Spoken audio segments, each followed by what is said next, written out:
My family mocked me when my grandfather's will said I had to recreate Michael Jordan's last shot to inherit his house. They filmed my first pathetic attempt and laughed. They did not know that their mockery was the fuel I needed. I am a 24-year-old man, and I have never been what you would call athletic. My talents lie in the quiet spaces of the world. I am a librarian, and my greatest joys are the smell of old paper and the thrill of finding a rare first edition. My body is built for carrying stacks of books, not for sports. I am tall and lanky, with all the grace of a newborn foal. My family, on the other hand, is built for competition. My uncles played college football. My cousins are the kind of people who run marathons for fun and post their finishing times on social media. They see my quiet life as a failure, a lack of ambition. The only person in my family who ever truly understood me was my grandfather, Frank. Gramps was a retired history teacher, but his true, secret passion was the history of the National Basketball Association. Specifically, the dynasty of the 1990s Chicago Bulls. Our bond was forged in his dusty den, sitting in his worn leather armchairs, watching grainy VHS tapes of old playoff games. He did not just teach me about the sport. He taught me about the narrative, the legends, the mythology. He would explain the intricacies of the triangle offense, the genius of Phil Jackson, the quiet tenacity of Scottie Pippen. But most of all, he talked about Michael Jordan. To Gramps, Jordan was not just an athlete. He was a historical figure, a walking, breathing lesson in dedication, will, and the art of performing under pressure. He would rewind the tapes over and over, showing me a specific defensive play, a subtle head fake, a moment of pure, unteachable genius. I absorbed it all, not as a sports fan, but as a historian. Just like him. When Gramps passed away 2 months ago at the age of 83, that quiet den fell silent. The rest of the family descended upon his house like a flock of vultures, their grief a thin veneer over a palpable, crackling greed. They walked through the rooms, not seeing memories but assets. My Aunt Karen, his eldest daughter, was the worst. She had her eye on the house, a beautiful old craftsman in a neighborhood that had recently become very trendy. She and my uncle were already talking about flipping it, about the profit margins, about the new sport utility vehicle they would buy with the proceeds. Their whispers were a desecration of my grandfather's memory. I just wanted to retreat into the den and watch one last game with him, but the family's ambition had sucked all the air out of the house. Update 1. The day of the will reading was as stuffy and uncomfortable as I had imagined. We were all crowded into the small conference room of his lawyer, a kind, elderly man named Mr. Abernathy who looked as weary as I felt. My Aunt Karen sat at the head of the table, tapping her manicured nails impatiently. My cousins were scrolling on their phones, occasionally whispering to each other. I sat in the corner, feeling small and out of place. Mr. Abernathy cleared his throat and began to read. The initial bequests were simple and expected. His savings were divided equally among his children. Various sentimental items were left to specific grandchildren. A watch for my cousin Chad, a set of china for my cousin Tiffany. Then came the final, largest asset, the house. A tense silence fell over the room. This was the main event. Mr. Abernathy looked over his spectacles and read the clause. My grandfather's house and all its contents were to be bequeathed to me, his grandson, Leo. The room erupted. Aunt Karen shot to her feet, her face turning a blotchy red. She exclaimed that it was ridiculous, that it was a mistake. She insisted that her father would never do such a thing, that I had somehow manipulated him in his final days. My other uncle started talking about undue influence. Chad was snickering, looking at me with pure contempt. Mr. Abernathy held up a calm, steady hand. He told them to please be seated. He explained that there was a condition, a codicil to the will that my grandfather had insisted upon, and which he had been legally verified to be of sound mind when he added it. He put his glasses back on and read from a separate, notarized document. The clause, he explained, was to be known as the Jordan Clause. It stated that for me to take full legal possession of the property, I must successfully and verifiably recreate the single most famous play of my grandfather's favorite basketball player. I had to make Michael Jordan's final shot as a Chicago Bull, the one from Game 6 of the 1998 National Basketball Association Finals against the Utah Jazz. I had to do it on the old basketball hoop in the backyard of the house. The will was incredibly specific. It detailed the starting point of the drive, the crossover, the slight push-off, and the final jump shot from just inside the top of the key. It stipulated that I had a period of exactly 182 days, 6 months, from the date of the will reading to complete the task. The act had to be witnessed by the executor, my Aunt Karen, and at least 2 other family members, and formally notarized. If I failed to complete the task within the time limit, or if I declined the challenge, the house would be sold and the proceeds divided equally among the other heirs. The room, which had been buzzing with anger, went completely silent for a moment. And then it exploded again, but this time with derisive, scornful laughter. My cousin Chad was the first to break. He let out a loud, braying laugh and pointed at me. He said that I, Leo, could not walk and chew gum at the same time, let alone play basketball. Aunt Karen's face was a mask of smug triumph. She told Mr. Abernathy that this was all the proof they needed. She declared that the clause was insane, that her father was clearly not in his right mind, and that they would be contesting the will in court immediately.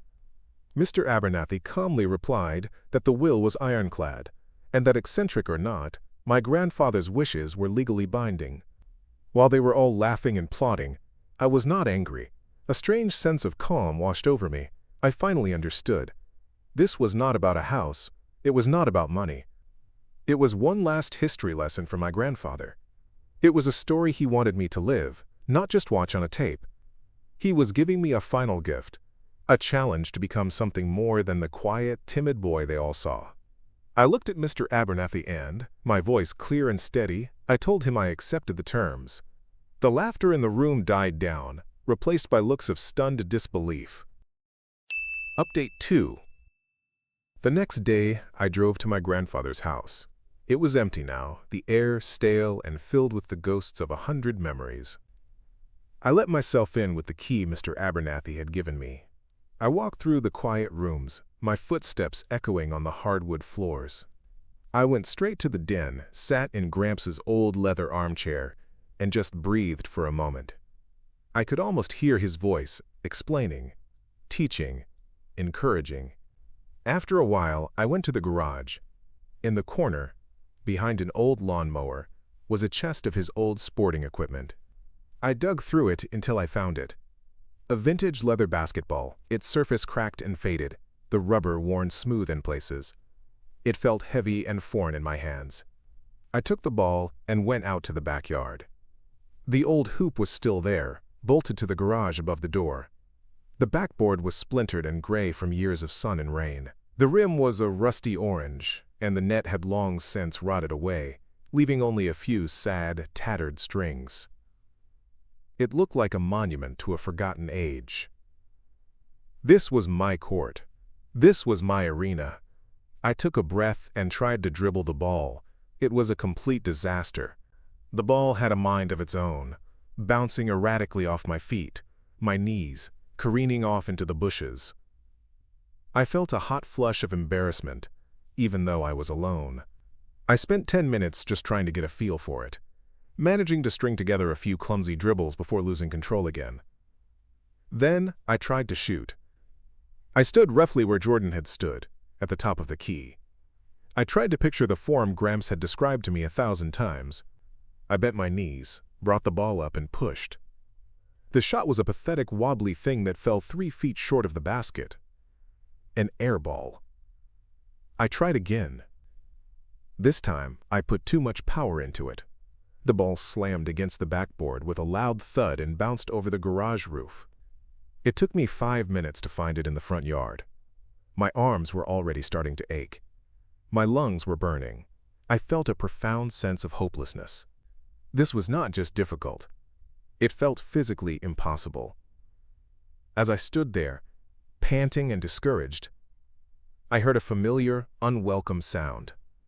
Laughter.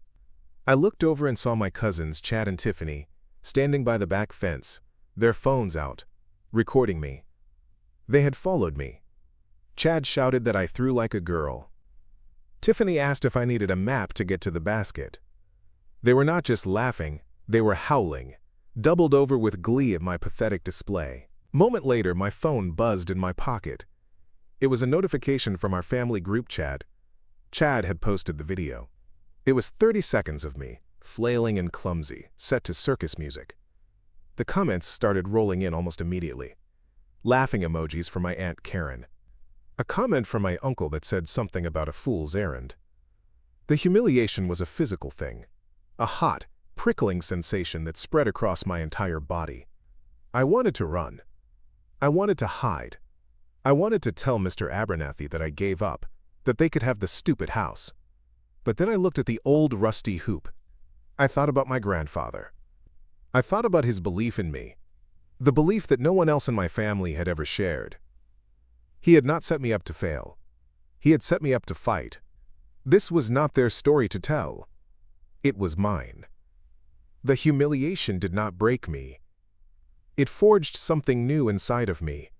A cold, hard, diamond-sharp resolve.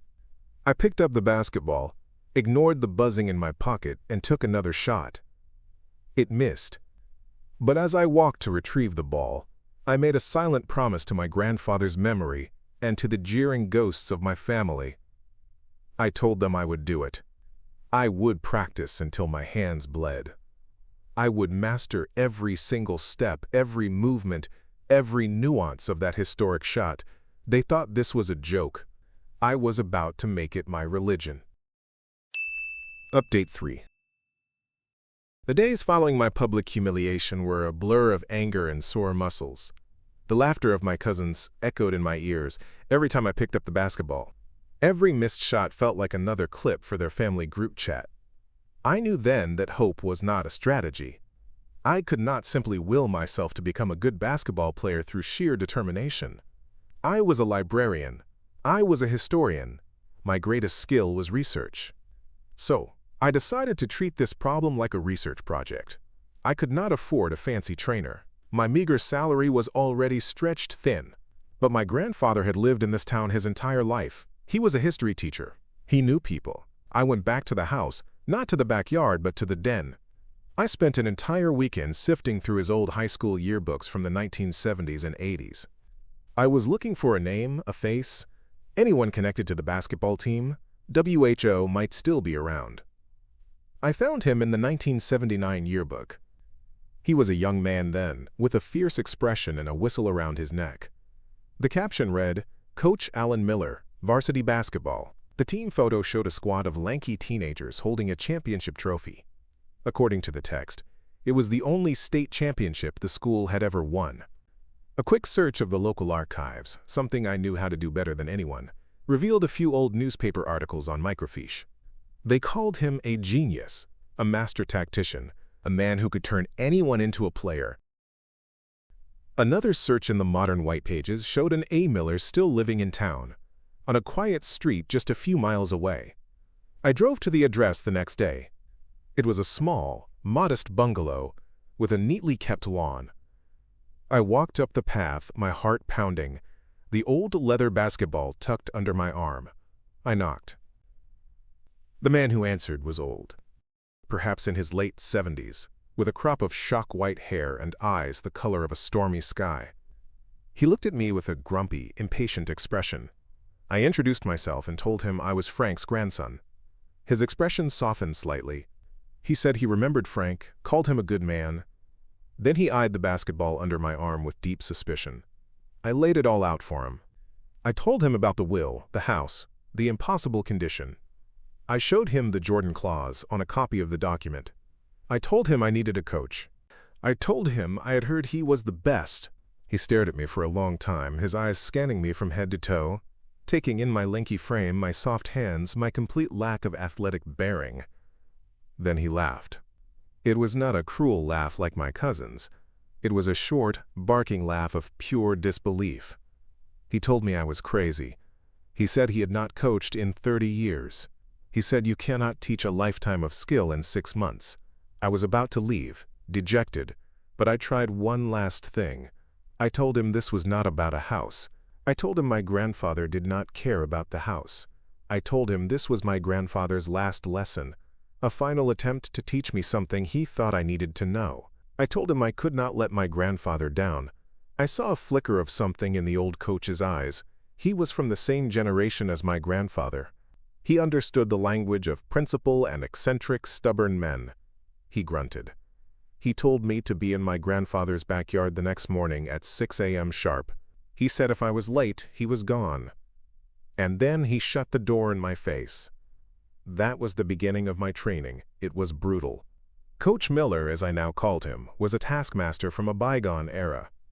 There was no encouragement, no positive reinforcement. There was only the grind. We started before the sun came up. The first week I was not even allowed to shoot the ball. It was all dribbling. He made me dribble around the yard until my fingers were numb and my wrist ached. He would yell at me to keep my head up, to feel the ball, not to look at it. I would lose control of it constantly, and he would just say again. Then came the form. He spent hours forcing me into the correct shooting posture. He would poke me in the back to make me straighten up. He would physically move my elbow, tucking it in, telling me it was flapping like a chicken wing. He made me do hundreds of shots from directly in front of the basket, no jumping, just pushing the ball up with perfect form.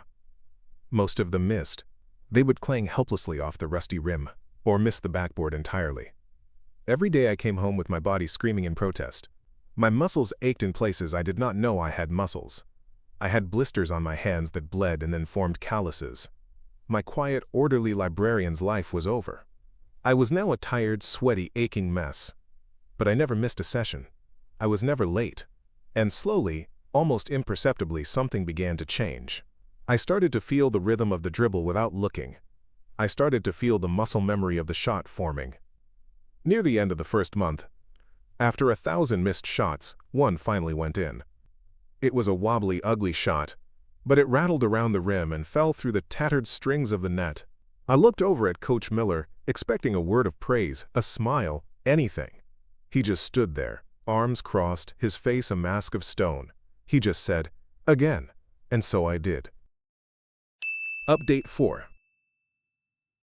As my training progressed, my family's legal assault intensified. My Aunt Karen was not going to let a technicality like her father's clearly stated wishes get in the way of her payday.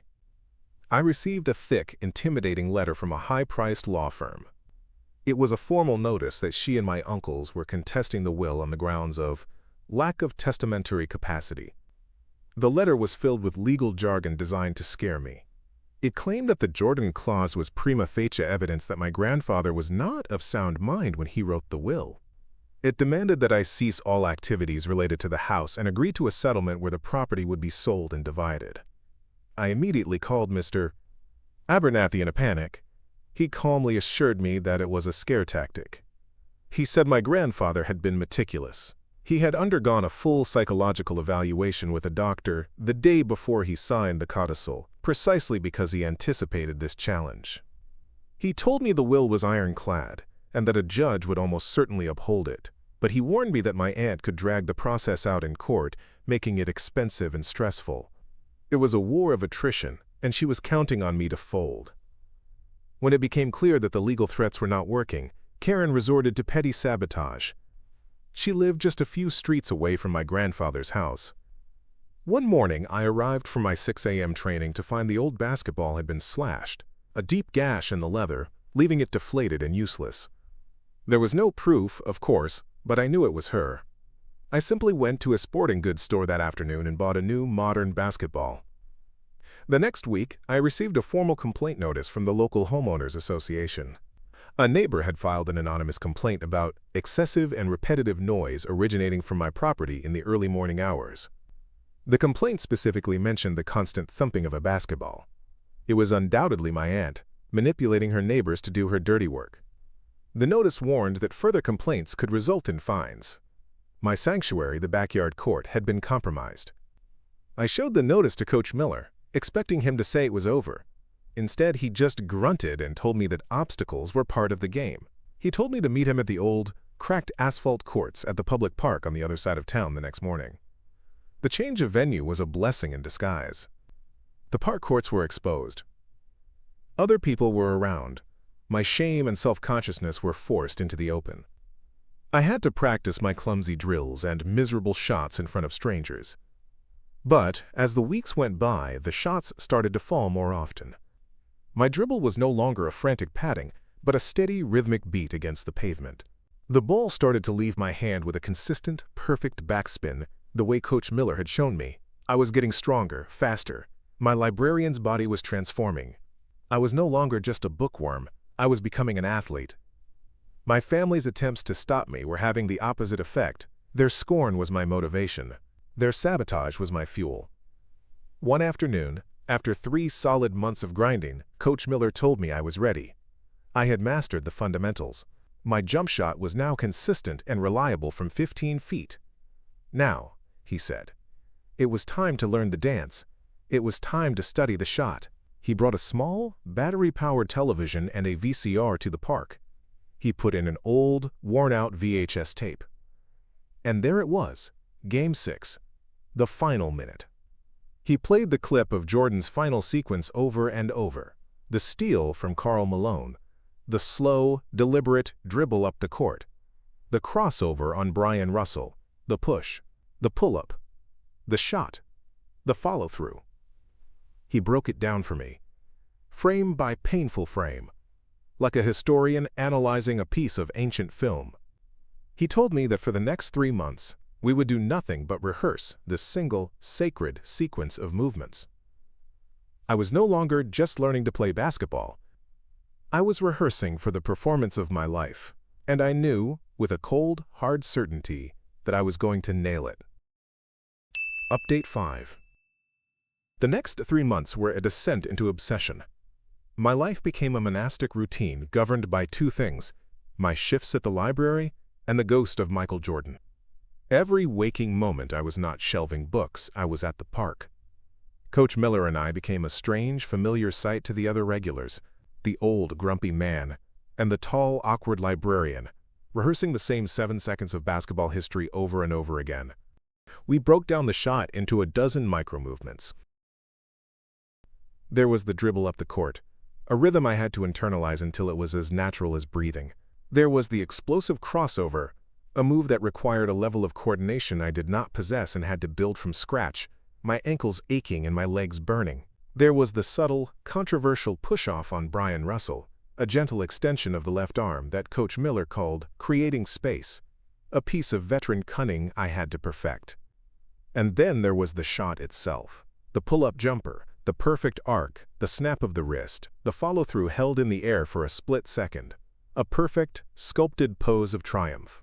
I performed that sequence thousands of times. I dreamed about it. I would be reshelving books on the Civil War, and my hands would unconsciously mimic the follow-through.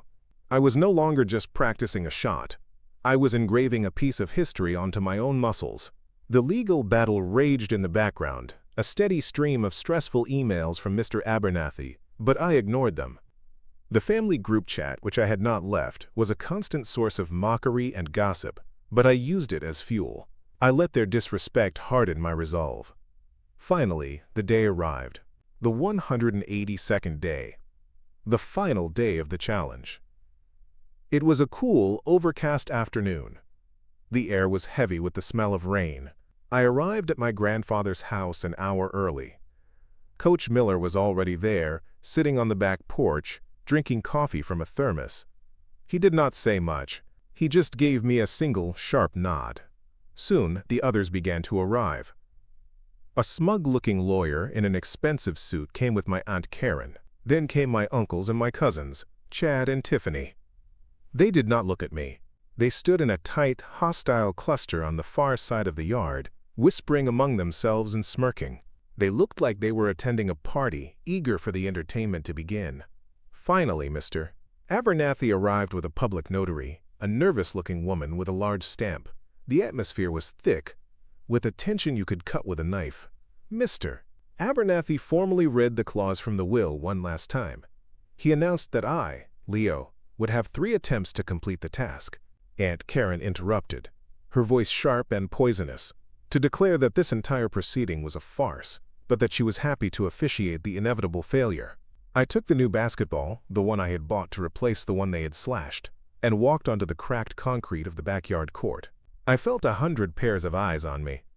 I took my position. I dribbled the ball.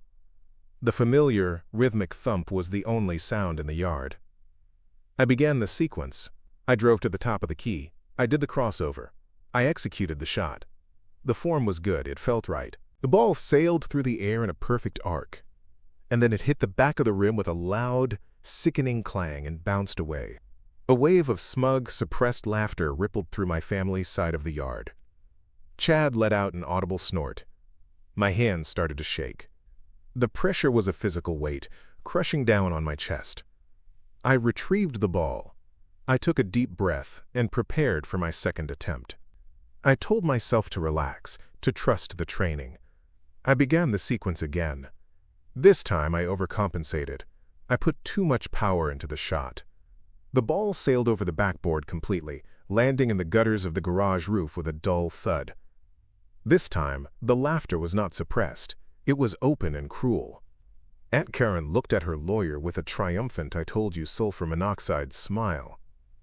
She checked her watch. I had 1 shot left. My confidence was shattered. The crowd of doubters, the legal threats, the months of mockery, it all came crashing down on me. I felt like the same clumsy, pathetic kid from 6 months ago. I looked over at Coach Miller. He was standing by the porch, his arms crossed. He had not said a word. He just looked at me, and for the first time his expression was not one of grumpy impatience. He gave me a barely perceptible nod. It was not a nod of encouragement. It was a nod of acknowledgement. It said, "You have done the work. Now finish the job." Something in that small gesture cleared my head. I was not doing this for them. I was not even doing it for the house. I was doing it for my grandfather. And for myself. I picked up the ball one last time. I walked to the starting mark. I closed my eyes for a split second. I was no longer in a suburban backyard. I was on the floor of the Delta Center. I could hear the roar of the crowd. I could see the confetti waiting in the rafters. I thought of my grandfather's voice, narrating the play from his armchair. I opened my eyes. I dribbled the ball, slowly, deliberately. I drove to my spot. I planted my foot. I crossed over, the ball moving from my right hand to my left. I gave the gentle imaginary push. I pulled up, my body rising in a motion I had practiced 10,000 times. I released the ball at the apex of my jump. My eyes followed its perfect, spinning trajectory. It sailed through the heavy gray air, and then I heard it, the most beautiful sound in the world. A soft, clean swish as the ball passed through the rim and the tattered remains of the net without touching any iron. For a moment, there was absolute stunned silence. The only sound was the ball bouncing a few times on the grass. Then, I heard Coach Miller let out a single sharp clap. The notary began stamping her document with a series of loud, official thuds. Mr. Abernathy smiled. I looked over at my family. Aunt Karen's smug, triumphant smile had collapsed into a mask of pure, ugly disbelief. Chad's jaw was literally hanging open. Tiffany was just staring at me, her phone forgotten in her hand. They looked like they had seen a ghost. I did not gloat. I did not cheer. I just took a deep breath and felt the weight of the last 6 months lift from my shoulders. I walked over to my family. They all took an involuntary step back. I looked my Aunt Karen directly in the eye. I told her that I knew what they all thought. They thought my grandfather was a crazy old man, and that I was a pathetic joke, but they had it all wrong. I told them Gramps knew exactly what he was doing. He did not care about the house. He could have sold it and given me the money. But that was never the point. I told them that the house was just a trophy. The real inheritance was the journey. It was the lesson. He saw that I was quiet and timid. He saw that they had spent my entire life making me feel small. So he gave me an impossible task. He forced me to fight. He forced me to get stronger, to face humiliation, to dedicate myself to something difficult, and to succeed. I told them that he had given me the greatest gift of all, the knowledge that I was capable of more than I ever imagined. And it was a lesson, I told them, looking at each of their greedy, defeated faces, that none of them had ever bothered to learn. Aunt Karen's face contorted with rage. She sputtered something about her lawyers, then turned and stormed off, her cousins trailing behind her like defeated hyenas. My uncles just shook their heads and walked away, unable to even look at me. Mr. Abernathy came over and shook my hand, a genuine, warm smile on his face. He handed me a set of keys. He told me my grandfather would be proud. Later that evening, the house was mine. It was quiet again. Coach Miller had gone home after a simple, "Good work, kid." I walked into the den and sat in my grandfather's chair. I felt a profound sense of peace. I had not just won a house. I had earned it. I had become the man my grandfather knew I could be. The house was not my inheritance. I was. I was his legacy. And I knew, sitting there in the silence, that our story was complete.